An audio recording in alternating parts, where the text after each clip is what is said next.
Trajneri i Genoas, Daniele De Rossi, ka folur dje pas miqësore së luajtur nga ekipi i tij ndaj Leicester, edhe për Mario Mitajn. Futbollisti nuk bëri debutimin e tij në këtë miqësore dhe trajneri shpjegoi se pse kishte lënë jashtë lojtarin, por duke mos kursyer elozhet për futbollistin e kuqezinëve që ju bashkua pak ditë më parë skuadrës. Ai ka cilësi të shkëlqyera, ofron shumë zgjedhje, e nxjerr ekipin mirë përpara me top dhe di si të shtyjë. Edhe fizikisht, pavarësisht se nuk është një dollap, ai ka shpejtësi, e mban, luan me cilësi dhe shkon përpara. Shumë i ngjashëm me Martin ose Angelino, këta mbrojtës të krahut që nuk janë gjigant, por din ku ta çojnë topin. Për sa i përket cilësisë dhe prekjes, ai do të na arrisë nivelin dhe kam ndjesinë se ai mund të luajë edhe në pozicionet e tjera në fushë. Tani le të shohim sa kohë kemi. Ai ndjehej mirë sot, por nuk doja ta rrezikoja. Ishim të lodhur ne nga udhtimi e lëre maj, të cilit i duhet i nënshtrohej vizitave mjekësore, fotove dhe firmave. E lash jashtë, por ai është në gjendje të mirë.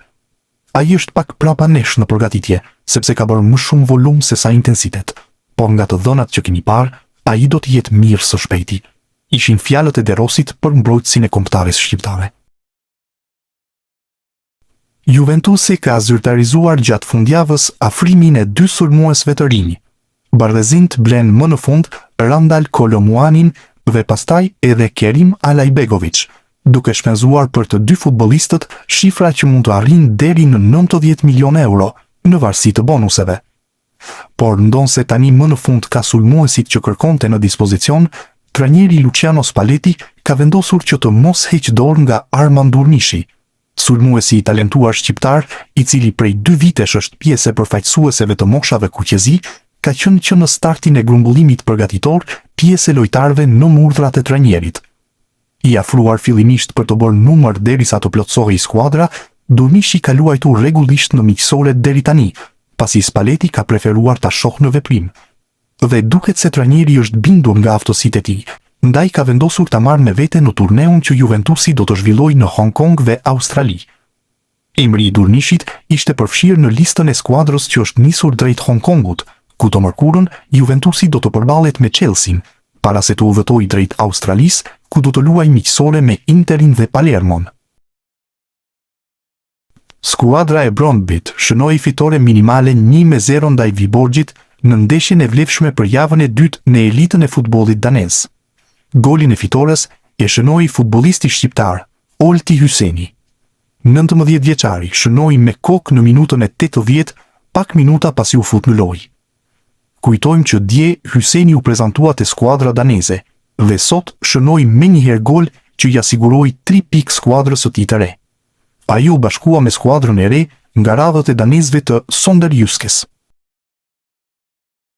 Sulmuesi Giacomo Vrioni duket se ka rilindur te skuadra austriake e Wolfsberger. 27 vjeçari e nisi kampionatin me dopjet, teksa gjeti i pari rrugën e rjetës në këtë sezon për skuadrën e tij. Futbollisti i kombëtares shqiptare shndroi në gol një 11 metrësh në minutën e 18, duke i dhënë avantazh ekipit të Wolfsberger në përballje ndaj Austrisë së Vjenës. Pjesa e parë u mbyll me rezultatin 1-0. Vrioni nuk u mjaftua me kaq, teksa në minutën e 63 shënoi sërish me penallti, duke u treguar tepër i saktë nga pika e bardhë 11 metrëshit. Vlen të theksohet fakti se Vrioni arriti të shënonte një numër të konsiderueshëm golash edhe në testet miqësore, duke u shënduar në një bomber të vërtetë. E ardhmja e Kristian Aslanit duket se po shndrohet në një telenovel me shumë seri. Të shumta kanë qenë hipotezat që kanë qarkulluar së fundmi, ndërkohë që është përfshirë në ofertën zyrtare që Interi ka dërguar Al Ittihad për transferimin e Musa Diaby. Sipas raportimeve të Al Jadia, klubi zikaltër ka ofruar 18 milion euro, ndërsa pjesë e marrëveshjes është edhe kartoni i Aslanit. Për momentin nuk ka ende një vendim zyrtar nga Al Ittihad, por negociatat mes klubeve vijojnë dhe e ardhmja e mesfushorit shqiptar pritet të qartësohet në ditët në vijim, ndërsa pak orë më parë u raportua se edhe Hull City ka shfaqur interes për shërbimet e Aslanit. Mbrojtësi shqiptar Marash Kumbulla është shumë pranë një transferimi te Rayo Vallecano. Klubi spanjoll dhe Roma kanë hyrë në fazën finale të negociatave për huazimin e futbollistit 26 vjeçar. Sipas raportimeve, dy klubet po finalizojnë detajet e marrëveshjes, ndërsa procedurat e fundit pritet të përfundojnë së shpejti.